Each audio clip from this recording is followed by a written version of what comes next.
Bueno, ahora en la primera regla encontramos el sentido literal de las cláusulas y como se nos hace mención en el artículo 1593 de nuestro Código Civil, este se da cuando los términos o conceptos del contrato son claros y no dejan lugar a dudas sobre la intención de los contratantes, pues se nos da el sentido literal de sus cláusulas. Y luego, bueno, para ejemplificar esto voy a citar una cláusula de un contrato de trabajo y nos dice plazo de ejecución e inicio de obra. El plazo de ejecución es de 45 días calendarios posteriores al inicio de las obras, con fecha 9 del mes de mayo del año en curso. Bueno, aquí en esta cláusula nos están dando los datos específicos, es decir, nos están diciendo cuánto tiempo va a durar la ejecución de la obra y a partir de qué fecha va a correr este tiempo. Esto quiere decir que la cláusula no nos deja lugar a duda o no nos deja espacio para interpretar cosa contraria que el contratante está solicitando en esta cláusula. Y es así como se nos dan las cláusulas en sentido literal de las palabras. Hola, soy Roger Miranda y voy a hablar un poco sobre la segunda regla de interpretación de los contratos. Esta es la común intención de los contratantes. Esta pues está regulada en el artículo 1281 del Código Civil, la cual pues textualmente dice de la siguiente manera. Si los términos de un contrato son claros y no dejan dudas sobre la intención de los contratantes, se estará al sentido literal de sus cláusulas. Eso quiere decir de que si en el contrato no existe alguna pues contradicción o algo fuera de lo regular dentro de lo que se establece, la intención pues está plasmada claramente en el texto, entonces no hay necesidad de sobreponer alguna otra cosa sobre el texto, o sea, porque la intención claramente está plasmada en las cláusulas del contrato.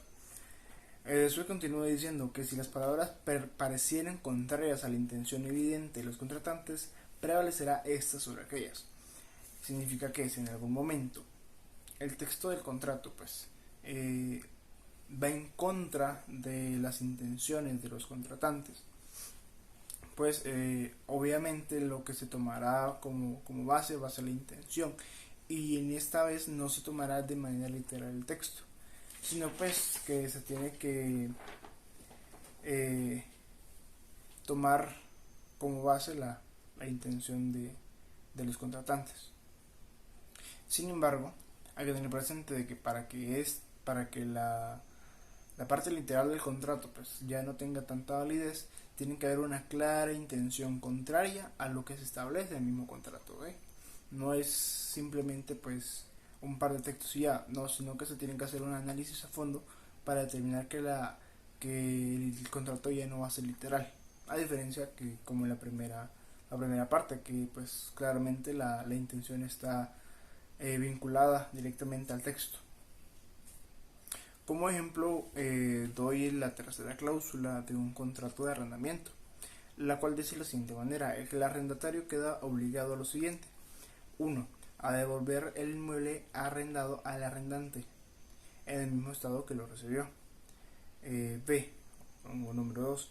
El pago del consumo de servicios de agua, servicios telefónicos y otros servicios, tanto el pago ordinario, se dará a partir del día de 1 de agosto de 2015, a la fecha de inicio del arrendamiento y al tiempo en el que ocupe el inmueble, cada principio de mes. Y pues ahí en este ejemplo pues continúa diciendo qué es lo que el arrendado tiene que hacer directamente al arrendante, cuáles son las cuentas que tiene que pagar y cuáles son pues las acciones que tienen que realizar por recibir ese bien inmueble. En este caso la intención está clara, simplemente pues es un contrato de arrendamiento en el cual se recibe un mueble y se tiene que entregar de la misma manera, se tiene que pagar una obligación y pues se tiene que cuidar el inmueble así como pues fue recibido. Entonces en este caso se aplica la primera forma de aplicar la intención literal de los contratantes. En esta se aplica de manera literal, porque pues no hay ninguna palabra que contradiga lo que lo que los contratantes tienen la intención de expresar. Términos generales. Artículo 1594. Regula, por muy generales que sean, los términos en que aparezcan redactado un contrato no deberán entenderse comprendidos en él. Cosas distintas y casos diferentes de aquellos sobre los que los interesados se propusieron a contratar. Muchas veces las personas que están interpretando un contrato sacan de contexto sobre lo que quisieron acordar las partes. Aunque cada persona tiene distinta interpretación, debe mantenerse siempre en el mismo contexto en el que las partes querían contratar. El artículo 1595 nos refiere que si un contrato nosotros agregamos palabras o frases que nos hacen pensar que se trata de otro contrato y no de un contrato y no de otro, lo que se debe hacer es buscar la naturaleza del contrato y qué tipo de contrato es el que estamos haciendo. Por ejemplo, podemos pensar que un contrato de compraventa pueda ser un contrato de donación. Esto puede pasar según las frases que puedan estar en él, las frases o palabras que puedan estar en él. Entonces, para eso debemos leer el contrato y ver con qué intención fue hecha. Si las frases nos hacen referencia a una compraventa, entonces estamos viendo de que la intención de los que hicieron el contrato fue vender un bien inmueble. Entonces, a eso es a lo que nos hace referencia este artículo. Yo les hablaré acerca de la quinta cláusula, la más adecuada para que produzca efecto. Esta la encontramos en el artículo 1596 de nuestro Código Civil guatemalteco. Si alguna cláusula permitiere diversos o contrarios sentidos, deberá entenderse en el más adecuado para que produzca efecto según la naturaleza del contrato. Yo les hablaré acerca de un contrato de compraventa.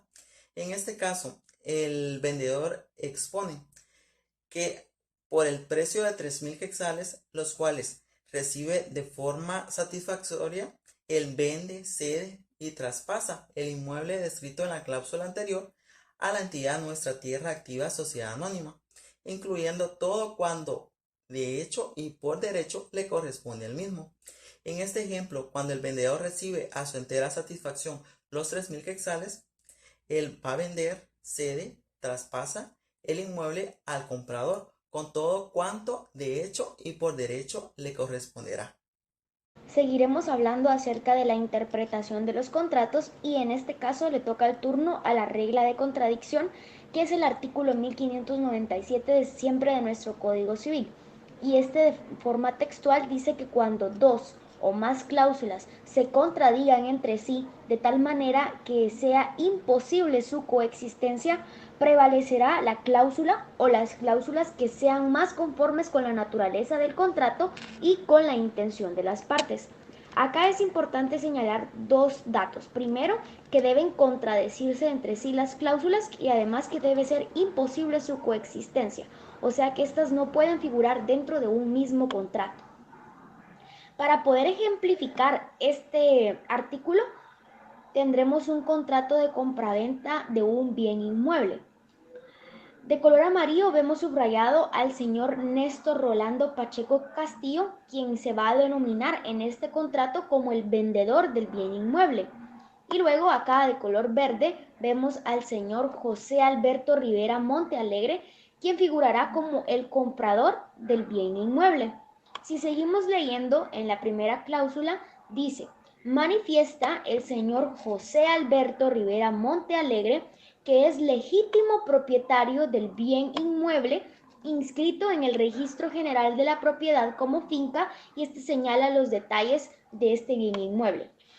Y en la segunda cláusula dice que sigue manifestando la parte vendedora. Por lo tanto, acá hay un pequeño error.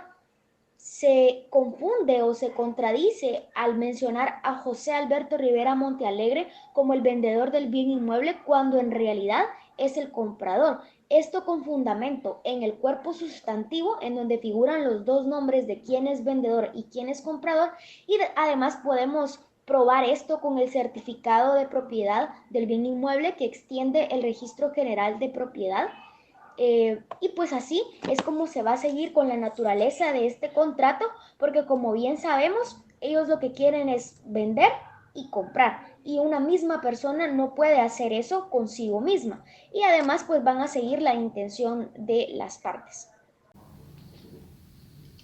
Ahora vamos a analizar la regla número 7 de la interpretación de los contratos, la cual es en caso de que nos encontremos con una cláusula dudosa.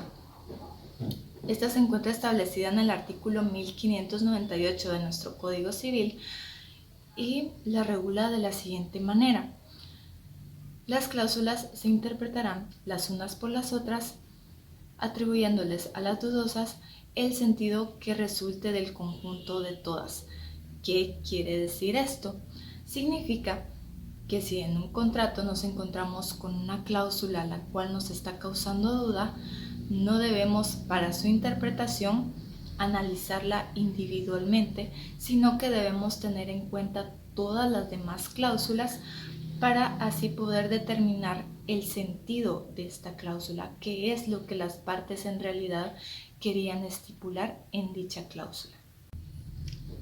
Para ejemplificar cómo aplicaríamos esta regla a un caso concreto, venimos y nos encontramos, por ejemplo, con esta cláusula en un contrato, la cual dice así: la arrendante hace constar de manera expresa que el bien inmueble objeto de este contrato de compra-venta se encuentra libre de limitaciones y anotaciones que puedan perjudicar el uso y disfrute del mismo, la cual es una cláusula dudosa porque no sabemos a qué se está refiriendo. Habla de un arrendante, habla de una compra-venta. Entonces, para determinar qué es lo que las partes quieren establecer en esta cláusula, venimos y leemos una a una las demás cláusulas, y luego de leerlas y determinar cuál es el sentido de en este caso que es un arrendamiento, porque si nos damos cuenta en todas las cláusulas las partes están hablando sobre un arrendamiento y no una compraventa, entonces le damos a esta cláusula dudosa el sentido de las demás, es decir, la tomamos como un arrendamiento. A continuación les voy a hablar sobre la novena regla para la interpretación de los contratos. Bueno, lo encontramos tipificado en el artículo 1600 de nuestro Código Civil, el cual preceptúa lo siguiente: las cláusulas oscuras, ambiguas o contradictorias de un contrato insertas en modelos o formularios preparados de antemano por uno de los contratantes se interpretarán en favor del otro contratante. A manera de ejemplo, les presento la siguiente cláusula, la cual establece: si por cualquier motivo el presente contrato no fuera inscrito en el Registro General de la Propiedad de Inmueble, el vendedor se compromete a firmar los instrumentos públicos que fueren necesarios para lograr tal inscripción registral, constituyendo su negativa en una causa de incumplimiento del presente contrato y dando derecho a la entidad compradora a iniciar la ejecución judicial correspondiente. En dicha cláusula podemos decir que la frase "si por cualquier motivo" es oscura o ambigua porque da al comprador la oportunidad de atribuirle cualquier situación que pueda impedir el registro del inmueble. En este caso, podemos decir que debemos interpretar en favor de la parte que no elaboró este contrato, de acuerdo a la regla, de acuerdo al artículo 1600 que establece la novena regla para la interpretación de los contratos.